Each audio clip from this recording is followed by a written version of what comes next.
அன்பு குழந்தைகளுக்கு காலை வணக்கங்கள் உரித்தாகட்டும். நாங்கள் என்னுடைய வெற்றிக்கதைகள் எனும் பயிற்சி நூலின் 3வது மாதிரி பரீட்சை தாளின் 3வது பக்க வினாக்களுக்கு விடை காணும் விளக்கங்கள் காணும் முயற்சியில் ஈடுபட்டிருக்கின்றோம். இந்த முயற்சி நல்ல பலனை தரும் என்ற கருத்தை உங்களுக்கு முன்வைத்துக் கொண்டு நான் இப்பொழுது அந்த பக்கத்தை காண்பித்து உங்களுக்கு விடை காணும் விளக்கங்கள் வழங்குகின்றேன். எல்லா பிள்ளைகளும் அதிகாலையிலே எழுந்திருப்பது மட்டுமல்ல, நாங்க ஒரு பாடத்திலேயே படித்திருக்கிறோம், உடலுக்கும் மனதுக்கும் நிறைய தொடர்பு இருக்கின்றது. அதாவது குதிரையின் ஓட்டப்பந்தயத்தில் அது குதிரைக்கும் பொருந்தும், எங்களையும் பொருந்தும். நாங்களும் விலங்குதான். அதாவது எங்கட மனம் எப்படி இருக்கோ அதுக்கேற்பதான் உடற்சி ஏற்படும். மனம் ஆர்வமா இருந்தா ஒரு விடயத்துல உடல் அதுக்கு ஒத்துழைத்து அந்த காரியத்தை செய்யும். நீங்க இப்ப காலையில எழும்புறதை பார்த்திருப்பீர்கள். எழும்ப வேண்டும் என்று இரவு எங்களுடைய மனதுக்கு ஒரு எண்ணம் இருந்தபடியால் காலையில எழும்புறது சிரமம் இல்லாம இருக்குது. தானாக நிற்கிற முழிப்பு வருது, விழிப்பு வருது. அப்ப நாங்க விழித்துக் கொள்வோம். அதே மாதிரிதான் இந்த விளங்கிக் கொள்ற ஆற்றல்கள், வெளிப்படுத்துற ஆற்றல்கள் கூடி, திறமைகள் கூடி எங்கட மனம் நினைத்தால் செய்ய முடியும். உடல் எழுதுறது, பேசுறது, கதைக்கிறது உடல் செய்யும், மனம் நினைத்தால். அப்ப மனமும் உடலும் ஒன்றுக்கொன்று நல்ல தொடர்பு என்பதை நீங்க புரிந்து கொள்ளுங்கள். அப்ப நான் இப்போ உங்களுக்கு அந்த 3வது பக்கத்தை காண்பித்து அதற்கான விடை காணுகின்ற விளக்கங்கள் இப்பொழுது உங்களுக்கு வழங்க போறேன். நீங்க அதுல விடை காணுகின்ற விளக்கங்களை மிக நுணுக்கமாக பயிற்சி பெற்று நல்ல பெறுபேறு பெறுவதற்கு உங்களை தயார்படுத்திக் கொள்ளுங்கள். அதாவது உங்களோட முயற்சிதான் பிள்ளைகள் உங்களுக்கு வெற்றியை ஈட்டித் தருவது. அப்ப நீங்க மிகுந்த ஆர்வமாக இருக்கிற பட்சத்துல இந்த தடவை இந்த புலமை பரிசில் பரீட்சை வினாக்கள் எல்லாம் உங்களுக்கு மிக இலகுவானதாக தென்படும். அப்ப அதற்கு விடையளிப்பதும் இலகுவாக இருக்கும், பெறுபேறும் சாதகமாக இருக்கும். இது தகவல் 11வது கேள்வி. இது தகவல்களை ஒழுங்கமைக்கும் ஆற்றல். இதுல 4 தகவல்கள், 4 நிகழ்வுகள், 4 நிகழ்ச்சிகள், 4 படங்கள்ல 4 உருக்களாக 4 கட்டங்களுக்கு தரப்பட்டிருக்கு. இதில் எது முதல் வரும், எது 2வது வரும், எது 3வது, எது 4வது என்பதை அந்த படங்களை பார்த்து, அந்த உருக்களை பார்த்து, அந்த வசனங்களை வாசித்து, அந்த படங்களில் நடக்கின்ற செயற்பாடுகளை பார்வையிடுவதன் மூலம் நாங்க புரிந்து அதற்கு இலக்கம் போடுவதன் மூலம் இங்கே ஆங்கில எழுத்து தந்திருக்கு அந்த ஒழுங்கிலே கண்டுபிடிக்கணும். பின்வரும் உறுநிலையினால் காட்டப்படும் 4 சந்தர்ப்பங்களையும் ஒரு குறித்த ஒழுங்குமுறையில் ஒழுங்குபடுத்தும் போது ஒரு குறித்த செயல்முறை குறிப்பிடப்படுகின்றது. அதன் சரியான ஒழுங்குமுறை இடம்பெறும் விடையாது. இவங்க 1வது கேள்வி, 1வது விடைக்கு பொருத்தமா இதுகளுக்கு விடையோடு பார்க்கறது இலகுவாக இருக்கும். ஏன், இந்த தகவல் 4ஐயும் வாசித்து விடையை வாசித்து ஒப்பிட்டு பார்ப்பதை விட முதல் விடையோடு ஒப்பிட்டு பார்ப்போம். தபாலகம் வந்து விட்டேன், 1வது விடை, இது 1வது. அடுத்தது தபால் விநியோகம் செய்ய போகின்றேன், அதுவும் பொருத்தமாத்தான் இருக்கு. அடுத்தது தபாலகம் செல்கின்றேன், இது என்ன, இது பொருத்தமில்லையே, வந்து விட்டேன் தபால் விநியோகம் செய்ய போறேன், தபாலகம் செல்கின்றேன் என்பது பொருந்தாது. விநியோகம் செய்வதை பற்றி ஒரு தகவலும் சொல்லப்படவில்லை. ஆனபடியால் இந்த 1வது விடை பொருந்தாது. 2வதை பார்ப்போம். தபால் விநியோகம் செய்ய போகின்றேன், தபாலத்தை வந்த பிறகுதானே விநியோகம் செய்ய போறேன். அப்ப வந்ததை பற்றி இங்க கதை இல்லை, நான் முதல் விநியோகம் செய்ய போகின்றேன். அடுத்தது தபால் விநியோகம் செய்கின்றேன், தபாலை கொடுக்கின்றேன், 2வது. அப்ப இது 1, இது 2. அடுத்தது தபாலகம் செல்கின்றேனா, கொடுத்து முடித்த பிறகு திரும்ப வரத்தானே வேணும் தபாலகத்துக்கு. அப்ப பி 3வது. அதுக்கு பிறகு நான் தபாலகம் வந்து விட்டேன், விநியோகித்து வந்துட்டேன். அப்ப இந்த தகவல் ஒழுங்கமைப்புத்தான் சரி. அப்ப நாங்க இதை விடையோடு ஒப்பிட்டு பார்த்து அணுகிறது மிக இலக்கமாக இருக்கின்றது. இல்லாவிட்டால் நாங்க முதல் இதை பார்ப்போம்.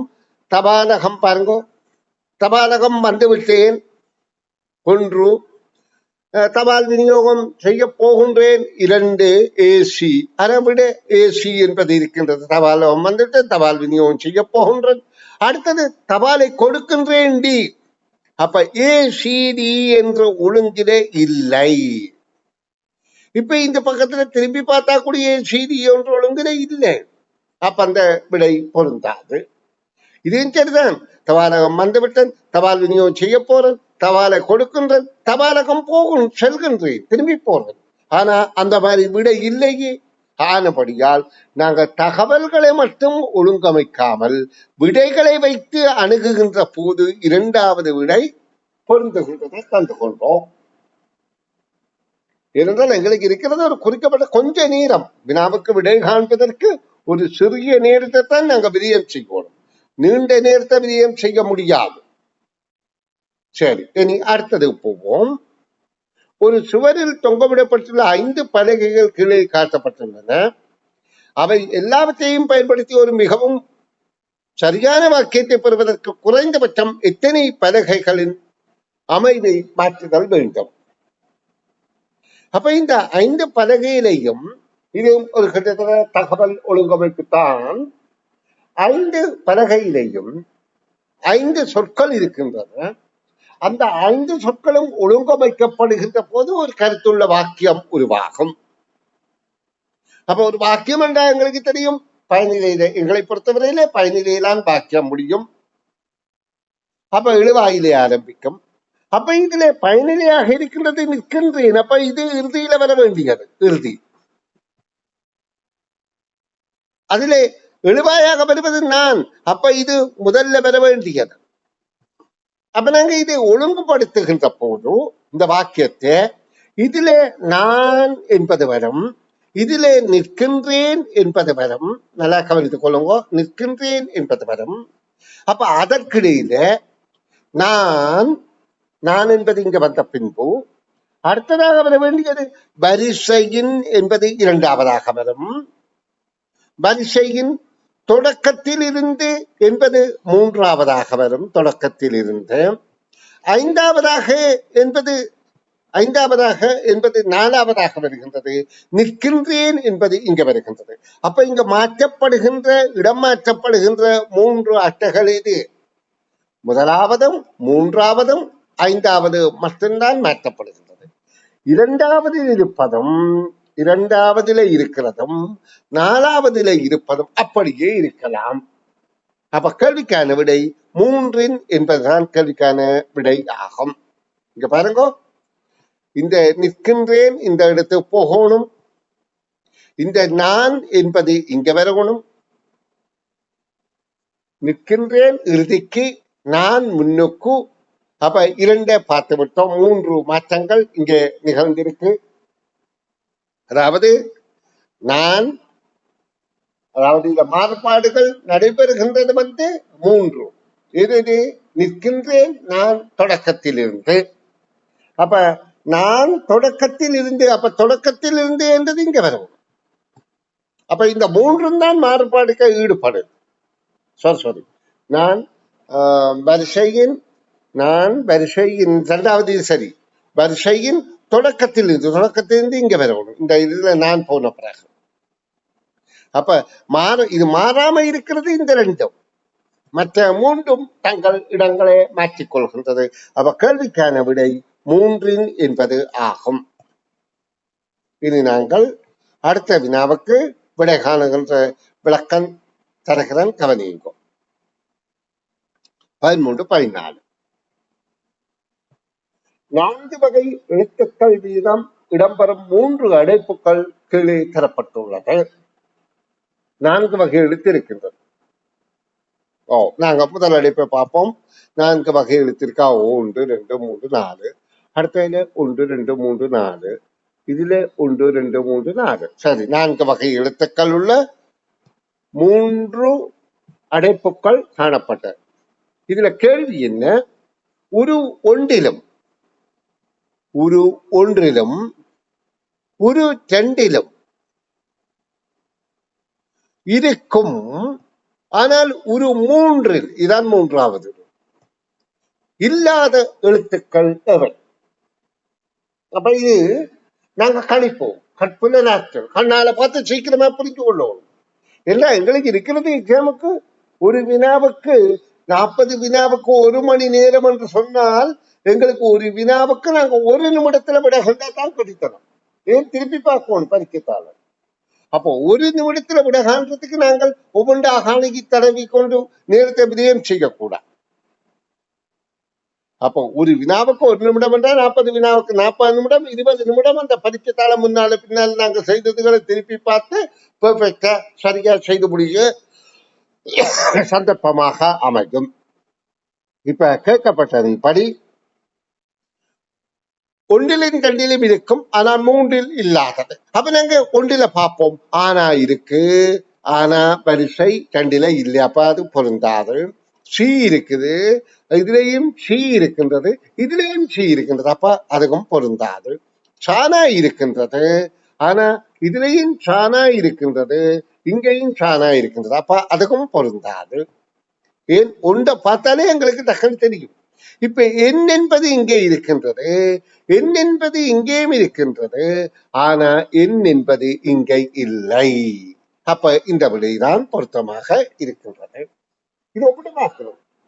அப்ப இதுக்கு 1 நிமிடம் விடையிட்டு நாங்கள் என்ன செய்து, நாங்கள் முதலாவதிலேயே ஒப்பிட்டு பார்க்கிறோம். இதுக்கு இருக்கா இல்லாம இருக்கா, அப்படி ஒவ்வொன்றாக பார்க்கிறோம். நான் சும்மா ஏ என்பது இங்கே இருக்குது, ஏ என்பது இங்கே, ஆனா என்பது இங்கே இருக்கின்றது, ஆனா என்பது இங்கே இல்லை.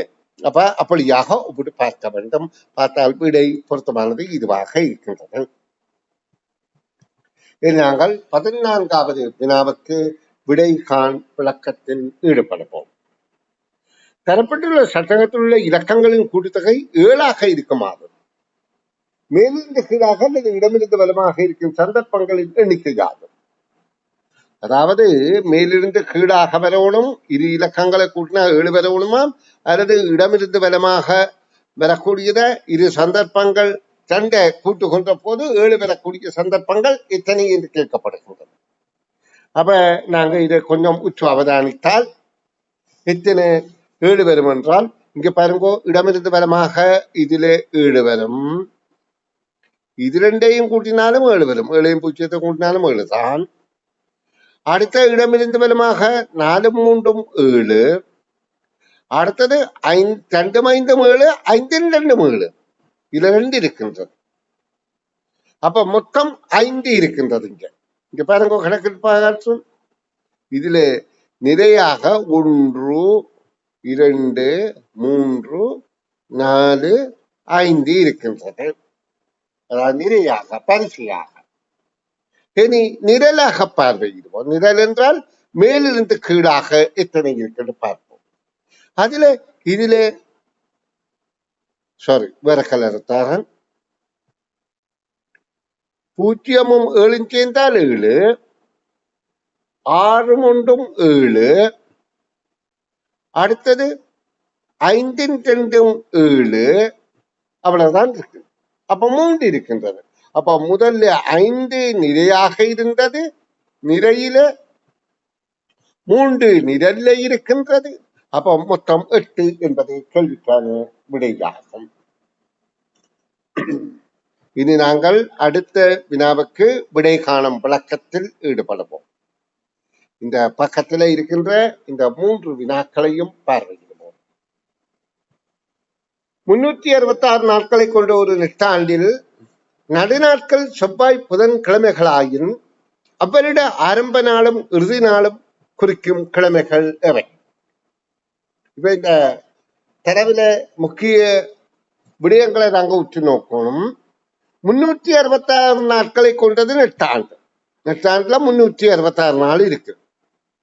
அதுல நடு ஒரு நாள் இருக்க முடியாது. நடு ஒரு நாள் இருப்பது ஒற்றையன் நிலை. இது இரட்டையன் என்றபடியால் நடுவில் வருவது 366 நாங்கள் 2ஆல வகுத்தால் ஒற்றையன் என்றால் 1 மீதி வரும். அந்த மீதி வாரதான் நடு எண்ணாக வரும். இப்ப இது 2ஆல வகுத்தால் 1 2 1 16 8 பிறகு 6 இருக்கு, 6ல 3. அப்ப இந்த 183ம் 184 தான் நடு எண்களாக வருகின்றது. 2 நாட்கள் வருகின்றது. 183வது நாளும் 184வது நாளும். அப்போ ஒரு நூற்றாண்டுல 366 நாட்கள் இருக்கின்றது. அதில நடுநாட்கள் 2ம் செவ்வாய் புதனாக இருந்தால், இந்த 2 நாட்களும் இது செவ்வாய் இது புதனாக இருந்தால், இந்த வருடத்தின் முதல் நாளும் ஆரம்ப நாள் என்பது ஜனவரி 1ஆம் திகதி, ஜனவரி 1ஆம் திகதியும் டிசம்பர் 31ஆம் திகதியும், டிசம்பர் 31ஆம் திகதியும் என்ன கிழமை நாளாக வரும் என்று கேட்கப்படுகின்றது. அப்ப ஒன்று, அதாவது 183 என்பது ஒற்றை எண். அப்ப இந்த 1 என்பது 1ஆவது நாள் என்பது ஒற்றை எண். அப்போ 1 மீதி வாடுறது செவ்வாய்க்கிழமை. இங்க மீதி வராதது 184வது நாள் என்பது இரட்டை எண். இதுல 366வது நாள் தான் இறுதி நாள், அதுவும் இரட்டை எண். அப்ப அது புதன்கிழமையாக இருக்கும். அப்ப கேள்விக்கான விடை என்ன? ஆரம்ப நாள் செவ்வாய்க்கிழமை, இறுதி நாள் புதன்கிழமை. அப்ப முதலாவது விடைதான் பொருத்தமானது. இந்த காலக்கணிப்பை வைத்துத்தான் பிள்ளைகளுக்கு அதிதிறமைகள் போன்ற விடயங்களை அவர்கள் ஆய்வு செய்கிறது. ஏனென்றால் திறமையான பிள்ளைகள் பேர் இருப்பார்கள், அதுக்குள்ள விசேடமாக இருக்கிற பிள்ளைகள் இந்த கால கணிப்புகளை கணவனாக பின்பற்றி விடையளிப்பார்கள். சரி, இனி அடுத்த கேள்வி. மேஷமீதி ஒரு மேஷமீதி இலங்கையின் தேசப்படம் கிடையாக வைக்கப்பட்டுள்ளது. அத்தேசப்படத்தின் வடமாகாணம் மேற்கு திசை நோக்கி இருந்தது. அவ்வேளை வடக்கு திசை நோக்கி இருக்கும் மாகாணம் யாது? இப்ப நாங்க இதுல சொல்லப்பட்ட வினாவுக்கு ஒரு மேசையை வரைந்து கொள்வோம். இப்படியாக ஒரு மேசை இருப்பதாக வரைந்து கொள்வோம். இந்த மேசை மீது ஒரு இலங்கை படம் இருக்கின்றது. அப்ப நாங்க இந்த மேசையை இப்படியாக பார்ப்போமா இருந்தால், இது வடக்கு பக்கம், இது கிழக்கு பக்கம், இது தெற்கு பக்கம், இது மேற்கு பக்கம் என்று ஒரு சிலுவை அடையாளமாக நாங்கள் இப்படி கருதுவோம். நாங்க முன்னுக்கு இருக்கிறோம். முன்னு பார்த்தா மேல வடக்கு, கீழே தெற்கு, வலது கை பக்கம் கிழக்கு, இடது கை பக்கம் மேற்கு. இப்ப இங்கு என்ன சொல்லப்படுகின்றது? இலங்கையின் தேசப்படம். இலங்கையின் தேசப்படம் கிடையாக வைக்கப்பட்டுள்ளது. கிடையாக என்றால் அந்த மேசையில வைக்கப்பட்டிருக்கிறது. அத்தேசப்படத்தின் வடமாகாணம் மேற்கு திசை நோக்கி இருக்கின்றது. அப்ப நாங்க இலங்கையின் தேசப்படத்தை, இலங்கை படத்தை நாங்கள் பார்த்திருக்கிறோம். ஒரு மாங்காய் போல இருக்கின்றது. இப்படியாக இருக்கிறது வைத்துக் கொள்ளுங்க. மாங்காய் இப்படியாக இருந்தால் இது வடக்கு, இது தெற்கு, இது கிழக்கு, இது மேற்கு. அப்ப இங்கே சொல்லப்படுகின்றது வடமாகாணம் மேற்கு நோக்கி இருக்கின்றது. அப்ப அந்த மாங்காய் எப்படியாக இருக்கின்றது? இப்படியாக இருப்பதாக கற்பனை பண்ணுவோம். மாங்காய் வடிவம் என்று வைத்துக் கொள்ளுங்க. வடிவம் சரிங்க. அப்ப வடமாகாணம் என்பது மேற்கு நிற்கிறது என்றால், இப்ப எங்களுக்கு என்ன கேள்வி? அந்த நேரத்தின் கிழக்கு பக்கத்திலே, கிழக்கு பக்கமாக இருப்பது மேசையின் கிழக்கு பக்கமாக, அதாவது மேசை மீது கிளையாக வைக்க தேசப்படத்தின் வடமாகாணம் மேற்கு திசை நோக்கி இருந்தது. அவ்வேளை வடக்கு திசை, அந்த வேளையில வடக்கு திசை, உண்மையான வடக்கு திசை நோக்கி இருக்கின்ற மாகாணம் எது என்று கேட்கப்படுகின்றது.